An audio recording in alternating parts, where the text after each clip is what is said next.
कणकवली तालुक्यातील नांदगाव वाशिमवाडी येथील बेघर रहिवासी सुनंदा सीताराम परब या आजीचे राहते घर मोडकळीस आले होते.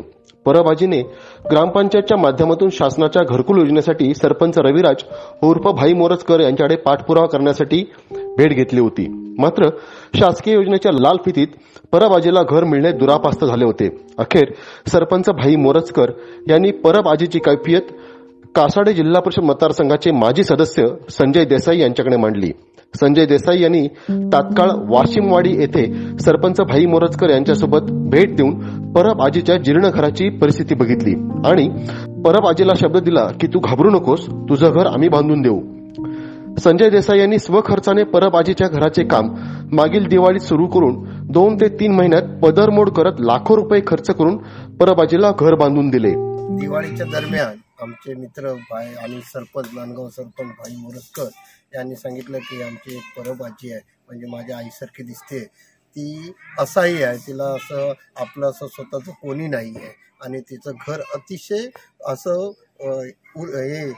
पडायला आलंय की ती त्यात राहू शकत नाही. ती 2-3 वेळा ग्रामपंचायत आली होती, ती कुठल्या स्कीममध्ये बसण्याचं तिचं हेच नव्हतं, कागदपत्र बनत नव्हती आणि ती डोळ्यातून आसू काढत होती. तर असं आमच्या सरपंच भाई मोरजकर यांनी कानावर घातलं.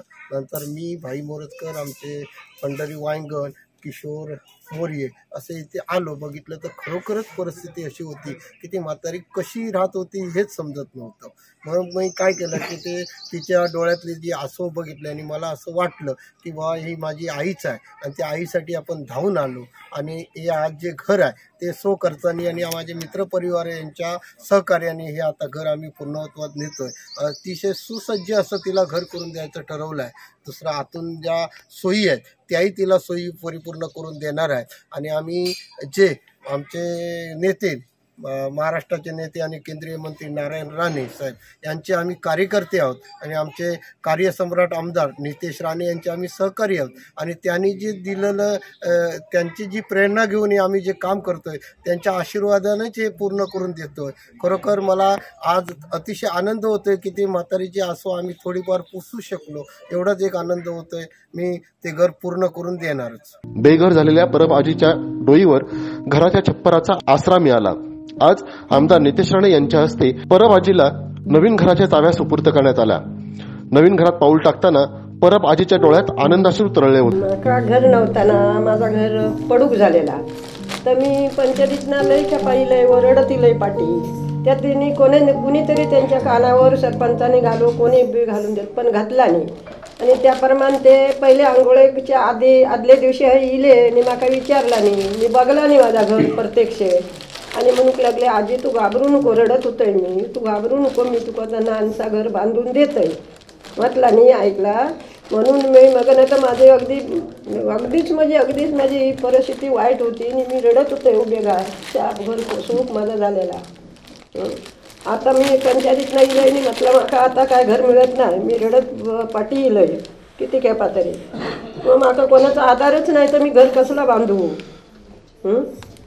आणि यंदाच्या पावसात काय माका घरात राहूक पण नको होता आणि कायच माझा मार्गच नव्हतो पडलो. मग ते अजून का दया येईल म्हणून माका म्हटलं आणि तू घाबरू नको, मी देताय तुमका महाराष्ट्रा पोपट बांधून आजी तू या करू नको. पण तो मुद्दा आत्ताचा नाही आहे, तो प्रश्न तुम्ही त्या इकडे विचारलेला आहे. आज मी त्याच्यासाठी आलेलो आहे. म्हणजे फक्त पैशाची श्रीमंती असून उपयोग नाही, मनाची पण श्रीमंती असली पाहिजे. आणि त्याचं उत्तम उदाहरण आज आमच्या संजय देसाईजींनी ह्या कार्याच्या निमित्ताने दिलेली आहे. सन्मान्य राणे साहेबांच्या कार्यकर्त्याची खरी ओळख काय असते, तो जो सामाजिक आणि विधायक आणि समाजामध्ये लोकांची जो सेवा करतो आणि जे गुण, हे गुण ज्या कार्यकर्त्यांमध्ये आहे त्यालाच सन्मान्य राणे साहेबांचा खरा कार्यकर्ता म्हणतात. आणि त्या सगळ्या चौकटीमध्ये आज आमच्या संजय देसाईजींनी एक आदर्श घडवून दिलेला आहे. आमच्या ह्या परब आजीला ज्याच्या हक्काचं घर नुसतं नावापुरतं न बांधता वर्षानुवर्ष जे घर टिकेल त्याचं हक्काचं घर आज आमच्या ह्या आजीला आमच्या संजय देसाईजींनी बांधून दिलेलं आहे. राणे साहेबांच्या विचारांवर चालणारे आम्ही सगळ्या कार्यकर्त्यांना आमच्या संजय देसाईजींवर सार्थ अभिमान आहे. कारण का राणे साहेबांना अपेक्षित जे काम आहे ते हेच आहे की बाबा कुठल्याही गरजू व्यक्तीला त्याची सेवा करणं, त्याच्या आयुष्यामध्ये परिवर्तन आणणं आणि शेवटच्या क्षणापर्यंत त्यांच्याबरोबर उभं राहणं, हे सगळेचे सगळे गुण आज आमच्या संजय देसाईजींनी आपल्या कृतीतून दाखवून दिलेले आहेत. म्हणून मी त्यांचे या मतदारसंघाचा आमदार म्हणून मी मनापासून आभार मानतोच. पण अशाच पद्धतीने त्यांनी कार्य करत राहावं. आम्ही सगळेजण त्यांच्या बरोबर आहोत आणि आमच्या परब आजीला त्यांच्या भावी वाटचालीसाठी मी मनापासून शुभेच्छा देतो. ताज्या अपडेट्स आणि ताज्या बातम्यांसाठी आजच सबस्क्राईब करा आपला Sindhudurg digital news channel. Like करा, शेअर करा, कमेंट करा आणि महत्त्वाचं म्हणजे बेल आयकॉनला क्लिक करायला विसरू नका.